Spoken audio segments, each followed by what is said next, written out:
আজকে 26শে এপ্রিল 2024 বেরিয়ে পড়েছি আরেকটা জার্নিতে। এখন বাজে হচ্ছে 12:57 আর আমি চলেছি গ্যাংটকের উদ্দেশ্যে। আমার ট্রেন তিস্তা তোরসা আছে বেলা 3টের সময়, আর সেই উদ্দেশ্যেই এখন শিয়ালদা স্টেশন যাচ্ছি। চলুন আবার স্টেশনে গিয়ে দেখা হচ্ছে।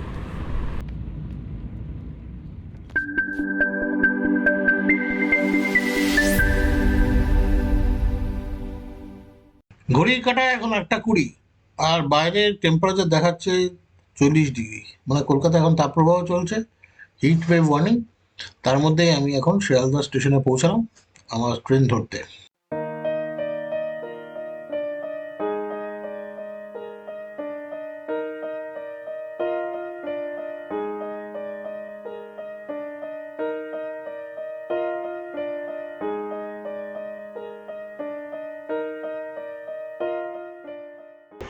এবারও আমি একা যাচ্ছি না, যাচ্ছি আমার ওই পুরনো গ্রুপ ট্যুর কোম্পানির সাথে, যাদের সঙ্গে আমি আগেও গেছিলাম। গত বছর হিমাচল প্রদেশ আর সিল্ক রুট ওদের সঙ্গেই করেছি, good life tours and travels. ওদের সার্ভিস খুব ভালো লাগে আমার, এই অনুযায়ী ওদের সঙ্গে ট্রাভেল করতে ভালো লাগে। এবার চলেছি ট্যুর ম্যানেজার সুমিত পালের সঙ্গে দেখা করতে। ওরা ওয়েট করছে আমার জন্য, কারণ আমাদের ট্রেনের টিকিট একসঙ্গে। এই ট্যুর হচ্ছে আমাদের নর্থ সিকিম ট্যুর, আর বেসিক্যালি একদিন গ্যাংটকেও আমরা ওই বাবা মন্দির, ছাঙ্গুলেক আর নাথুলা পাসও করবো। গুরুদম্বার লেক তো বন্ধ আছে, তাই জন্য একটা দিন ফ্রি থাকায় ওই ট্যুরটা আমাদের করিয়ে দেবে। দেখা হয়ে গেল সুমিতের সঙ্গে, ও ওয়েট করছিল আমার জন্য ওই ফুড কোর্টের সামনেই। 13141 আপ তিস্তা তোরসা এক্সপ্রেস। সময় হচ্ছে যে 2টো, ঘড়ির কাঁটা 2:02 বাজে, ট্রেন ঢুকছে।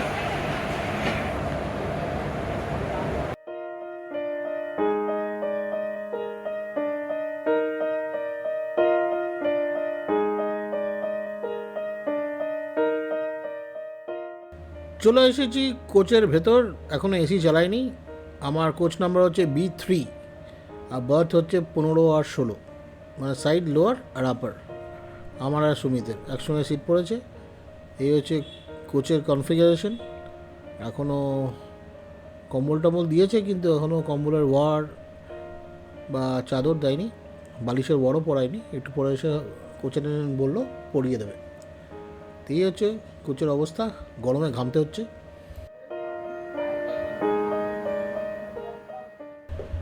বিকেল 3:05 বাজে আর আমাদের ট্রেন 5 মিনিট লেটে যাত্রা শুরু করলো এনজেপির উদ্দেশ্যে। ট্রেনের অরিজিনাল টাইম পৌঁছানোর 2:15 নাগাদ, মানে আমরা রাত 2:15 সময় আগামীকাল এনজেপি পৌঁছাবো।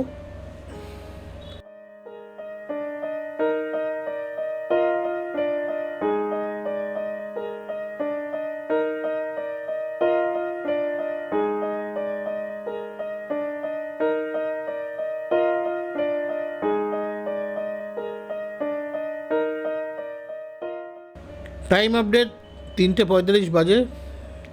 এখন আমরা নৈহাটি স্টেশনে থেমেছি। বাইরের টেম্পারেচার মোটামুটি 41 ডিগ্রি চলছে। তো আমাদের শিয়ালদা ছাড়ার পর ট্রেনের এই ফার্স্ট হল্ট নৈহাটি স্টেশনে।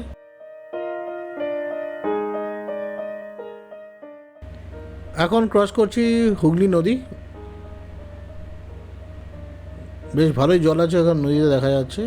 তো আমাদের ট্রেন আস্তে আস্তে এই পুরনো লোহার ব্রিজের ওপর দিয়ে এখন হুগলি নদী ক্রস করছে। এটা নৈহাটির পরেই পড়ে, কিছুক্ষণ পরেই পড়ে।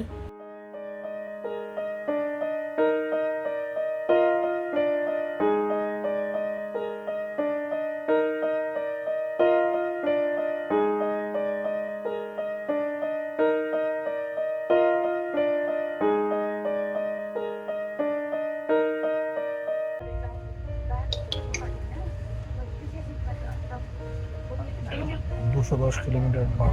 এখন বাজাচ্ছে সন্ধ্যে 7টা। খাগড়াঘাট স্টেশন পার করে আমরা আজিমগঞ্জের দিকে যাচ্ছি। মালদা টাউনে আমাদের এক সহযাত্রী সুভাশিস পিৎজা অর্ডার করলো ডমিনোস থেকে।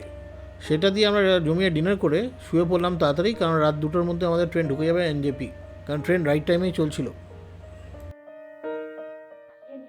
Good morning from NJP. আমার হয়েছে 2:10, আমাদের ট্রেন 3:10 পৌঁছালো। 27 এপ্রিল 2024 আমাদের ট্রেন।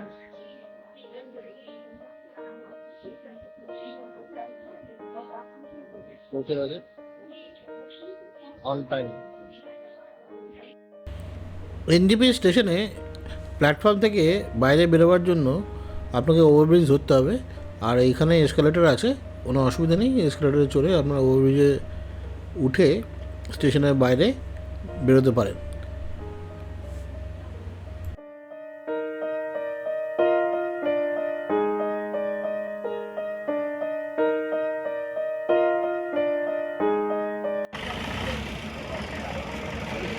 রেল স্টেশনের বাইরে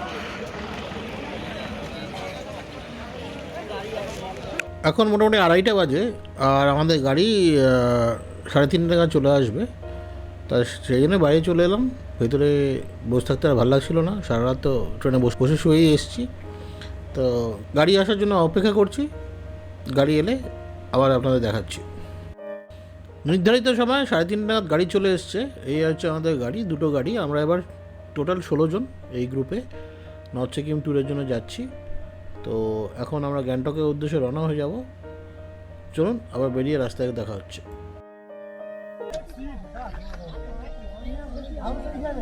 সময় হচ্ছে 4:08, এখনো গাড়ি ছাড়েনি, সবাই এসে গেছে।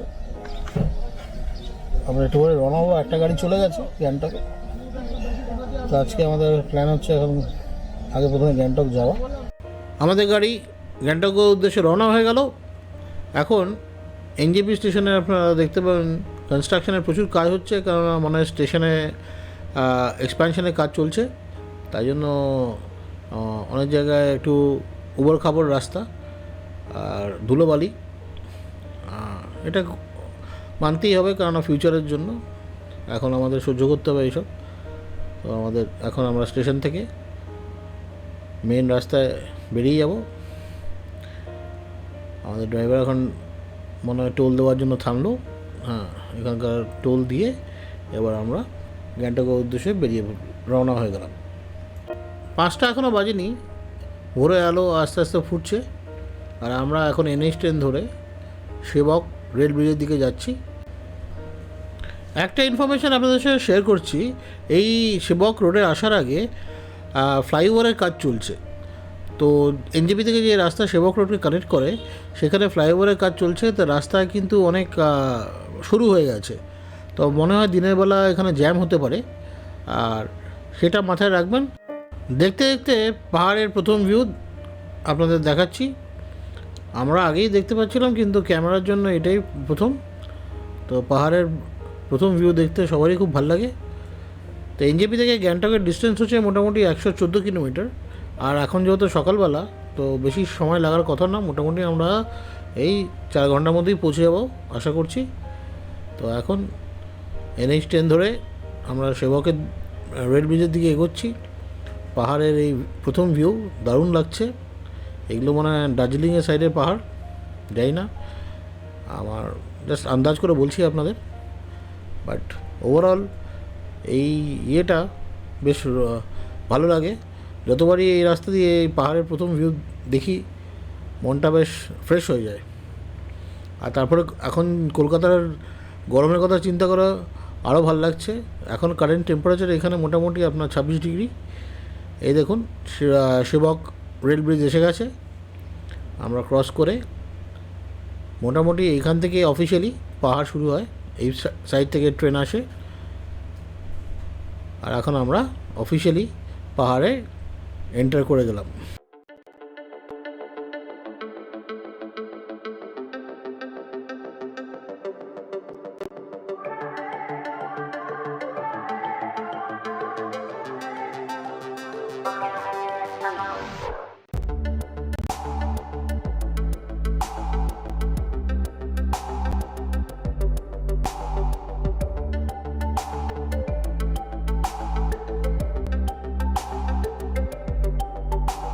सफर कैसा है ये सफर मंजिलों की ना है कोई खबर। পশ্চিমবঙ্গ আর সিকিমের মধ্যে রেল ব্যবস্থার কাজ চলছে, দেখতেই পাচ্ছেন। এই 44 কিলোমিটার রেল লাইন রংপো অবধি যাবে। তো আর বেশি কাজ বাকি নেই, মোটামুটি মেজর সব টানেলের কাজই শেষ হয়ে এসছে। তো মনে হয় 2025-এর মধ্যে এই রেল ব্যবস্থা চালু হয়ে যাবে, তখন সিকিমের কানেক্টিভিটি আরও ভালো হয়ে যাবে। सफर कैसा है ये सफर मंजिलों की ना है कोई खबर सफर कैसा है ये सफर। গত বছর যে ফ্ল্যাশ ফ্লাড এসেছিলো অক্টোবর মাসে, তার জন্য কিন্তু NH10-এর এখনও অনেক জায়গা ভাঙা রয়েছে। টেম্পোরারি রিপেয়ার ওয়ার্ক হয়ে গেছে যদিও, কিন্তু আপনারা দেখতে পাচ্ছেন জায়গায় জায়গায় কিন্তু এখনও এরকম রাস্তা রয়েছে যেখানে আপনাদের একটু অফরোডিং পাবেন। ধুলো প্রচণ্ড, কেননা আগেরবার গত বছর এইসব রাস্তা একদম ভেঙে চলে গেছিলো, তিস্তা রাস্তার ওপর দিয়ে প্রায় বইছিল। আপনারা দেখেই বুঝতে পারছেন কী অবস্থা হয়েছিল গত বছর। তো এখন তাও রাস্তার কন্ডিশন আগের চেয়ে অনেক বেটার, কিন্তু টাইম টু টাইম NH10 বন্ধ করে রাস্তার রিপেয়ারিং এখনও চলছে। গত সপ্তাহে NH10 কিছুদিনের জন্য বন্ধ ছিল, এখন আবার খুলে দিয়েছে। তো ফিউচারেও মনে হয় কিছু শাটডাউন হবে NH10 রিপেয়ারিংয়ের জন্য, এটা মাথায় রাখবেন। मंजिलों की ना है कोई खबर रास्तों से मेरी गहरी यारी हो गई जो फर्ज से भरा था बस्ता वो भी खाली हो गया वो है जमाना तू चल डकर न कर अगर मगर कैसा है ये सफर मंजिलों की ना है कोई खबर सफर कैसा है ये सफर मंजिलों की ना है कोई खबर। টাইম আপডেট এখন হয়েছে সকাল 5:45 বাজে। আমরা তিস্তা ব্রিজটা ক্রস করে একটু দাঁড়িয়েছি, একটা ছোট বিরতি এখানে জাস্ট ফ্রেশ হওয়ার জন্য। আপনারা দেখতেই পাচ্ছেন উল্টো দিকে গত বছরের ফ্ল্যাশ ফ্লাডে কী ক্ষয়ক্ষতি হয়েছে, বাড়িগুলো দেখেই বোঝা যাচ্ছে খুবই খারাপ অবস্থা। এখন তাও রিকভার করে গেছে মেজরিটি এখানকার লোকেরা, কিন্তু গত বছর দেখলে সত্যিই খারাপ লাগবে। একটা ছোট্ট বিরতির পর আবার বেরিয়ে পড়েছি আমরা। সবাই দেখতেই পাচ্ছেন, যেহেতু রাত্রে ট্রেনে ট্রাভেল করেছেন আর ট্রেন আমাদের রাত 2:20 নাগাদ স্টেশনে ঢুকেছে, তো সবাই একটুখানি ক্লান্ত, তা যে যার পাওয়ার ন্যাপ নিয়ে নিচ্ছেন। আমি আর শুভাশিসি অ্যাক্টিভ, ও পেছনে ছবি তুলছে আর আমি সামনে আমাদের ভিডিও করতে ব্যস্ত। सफर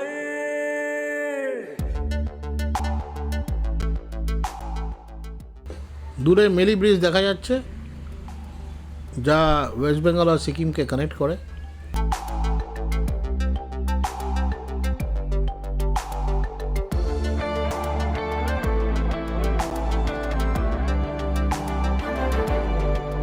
এই ডান দিকে রাস্তা চলে গেলে মেলি ব্রিজের উপরে ওঠা যায়।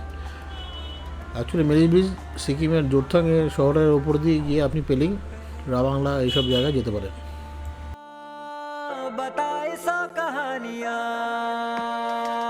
तू रोशनी तू रंग है तू उड़ रही पतंग है बना है तू ढलेगा सब आसमान है तू इस जमाने का फैसला है कोई खबर सफर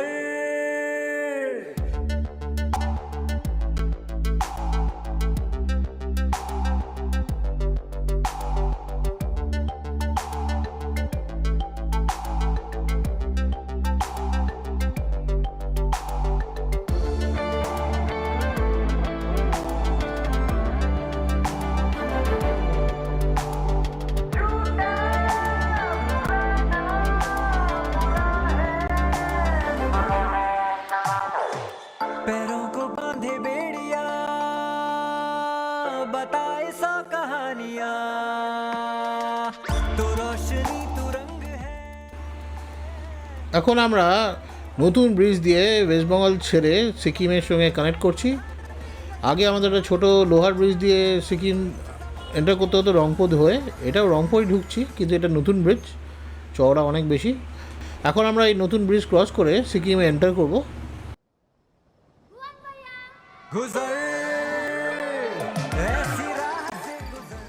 এই দেখুন আমরা ঢুকে গেলাম সিকিমে, মানে চেক পয়েন্ট আছে, এটা ক্রস করে আমরা এখন অফিসিয়ালি সিকিমে এন্টার করে গেলাম। টাইম আপডেট 6:40 বাজে। থেমেছি রংপুর একটি পেট্রোল পাম্পে। এখানে পেট্রোলের দাম দেখছি 100 টাকা 85 পয়সা পার লিটার। আর এখানে একটা জিনিস লক্ষ্য করলাম, এখানকার পেট্রোল পাম্পের টয়লেট কিন্তু খুবই নিট অ্যান্ড ক্লিন, খুব ভালোভাবে মেনটেন করছে।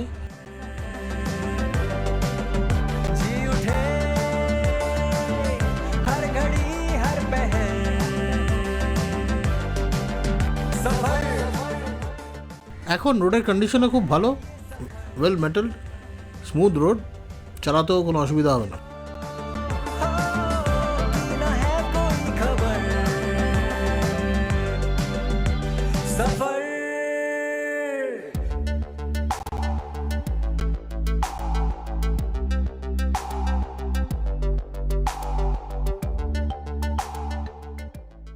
সময় হয়েছে এখন 7:10, আর আমাদের গাড়ি খুব স্মুথলি, যেহেতু রাস্তায় ট্রাফিক নেই, খুব তাড়াতাড়ি মোটামুটি গ্যাংটকের দিকে এগিয়ে এসছে। আর বেশিক্ষণ বাকি নেই গ্যাংটক পৌঁছাতে। তো অ্যাভারেজ স্পিড মোটামুটি 60-70 রেখেই গাড়ি চালিয়েছে আমাদের ড্রাইভার দাদা। पैरों को बांधे बेड़िया बताए सौ कहानियां तो रोशनी तू रंग है तू उड़ रही पतंग है। পৌঁছে গেছি গ্যাংটক। এখন আমাদের গাড়ি থেমেছে। এই গাড়িতে আমরা এসেছি, সেই গাড়িতে আর যাবে না হোটেল অবধি, একটা লোকাল ট্যাক্সি নিয়ে আমাদের যেতে হবে, সেটারই ব্যবস্থা করতে গেছে সুমিত। এইটা হচ্ছে ইন্দিরা বাইপাসের সামনে দাঁড়িয়ে আছি, ইন্দিরা বাইপাস সামনে দাঁড়িয়ে আছি। যেহেতু এখনও 8টা বাজেনি, তো আমাদের ড্রাইভার দাদা বললো ঠিক আছে, উনি আমাদের পৌঁছে দেবেন আমাদের হোটেল অবধি, আর আলাদা করে গাড়ি ভাড়া করতে হবে না। তো ওনার সুমতি হওয়াতে আমাদের আর লাগেজ চেঞ্জ করতে হলো না। এখন আমার আবার হোটেলের উদ্দেশ্যে, যেটা হেলিপ্যাডের দিকে, সেদিকে চললাম। এখন আমরা আবার চলেছি আমাদের হোটেলের উদ্দেশ্যে, যেটা হেলিপ্যাড সাইডে পড়ে, হেলিপ্যাডের দিকে পড়ে। এইদিকে রাস্তাটা একটু খারাপ আছে, একটুখানি ওবর খাবার আছে, এটা একটু মাথায় রাখবেন। ওভারঅল খুব একটা ইয়ে নেই, ঝামেলা না, একটু আস্তে আস্তে চালাতে হবে এই রাস্তাটা। সকাল 7:45 বাজে আমাদের ডেস্টিনেশন হোটেল রেড পান্ডার সামনে পৌঁছে গেছি। এই হচ্ছে হোটেল রেড পান্ডা। দেখুন সামনে অনেক পার্কিংয়ের জায়গা আছে। যারা যারা সেলফ ড্রাইভ করে আসতে চাইছেন, এই হোটেলে থাকার রেকমেন্ডেশন রইল, কারণ আপনারা নিশ্চিন্তে গাড়ি এখানে পার্ক করতে পারবেন। আর এখান থেকে এমইমার্ক মাত্র 4 কিলোমিটার দূরে শেয়ার গাড়িতে যাওয়া যায়। তো আশা করি আপনাদের এই ব্লগটা ভালো লেগেছে। ভালো লাগলে লাইক, শেয়ার এবং কমেন্ট করে নিশ্চয়ই আমাকে জানাবেন। দেখা হবে পরবর্তী এপিসোডে। ততক্ষণের জন্য अलविदा। तो रोशनी तू रंग है तू उड़ रही पतंग है बना है